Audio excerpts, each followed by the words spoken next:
आज हम 2 मिनट में मात्र सीखेंगे अपरिमेय संख्या सिद्ध करना। सवाल है अपने पास कि 1/√2 एक अपरिमेय संख्या है, सिद्ध कीजिए। तो हम क्या मानेंगे, इसे परिमेय संख्या मान लेंगे। परिमेय संख्या मान लेंगे तो आप जानते हैं इसे हम P/Q के रूप में लिख सकते हैं। अच्छी बात है, तो लिख सकते हैं P/Q के रूप में। P और Q क्या है, दोनों पूर्णांक और सहभाज्य संख्या, और Q0 नहीं है। डेफिनेशन है, परिभाषा है परिमेय संख्या की।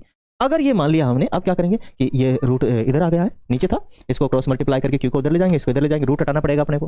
रूट हटाएंगे, पूर्णांक लाएंगे, दोनों तरफ से वर्ग कर देंगे तो अपने पास ये स्टेप आ जाएगी। यहाँ पर हमें क्या मिला कि भाई साहब Q² है ना, उसको ये 2 विभाजित करता है, क्योंकि इसके बराबर हुआ है तो उसके अंदर भी 2 है कि नहीं है, उसके अंदर 2 है, तो मतलब 2 जो है Q² को क्या करेगा, विभाजित करेगा। अगर 2 Q² को विभाजित करेगा तो Q को भी विभाजित करेगा, क्योंकि क्या है आपकी परिमेय है 1.2, इससे वो उसे भी क्या करेगा, विभाजित करेगा। आगे चलो, तो भाई ये है, तो हमने Q के बराबर में ही मान लिया कि उसके अंदर 2 है, तो हमने 2 और R कोई इंटीजर मान लिया, माने पूर्णांक मान लिया पूर्णा में। अब Q² की जगह पे हम क्या रखेंगे, 2R रखेंगे, 2R रख दिया। अब इसकी कैलकुलेट किया, फिर अपने पास वही स्टेप आ गई। यहाँ पे 2 P² को विभाजित कर रहा है, अगर 2 P² को विभाजित कर रहा है तो P को भी विभाजित करेगा, बिल्कुल करेगा, P को भी क्या करेगा, विभाजित करेगा।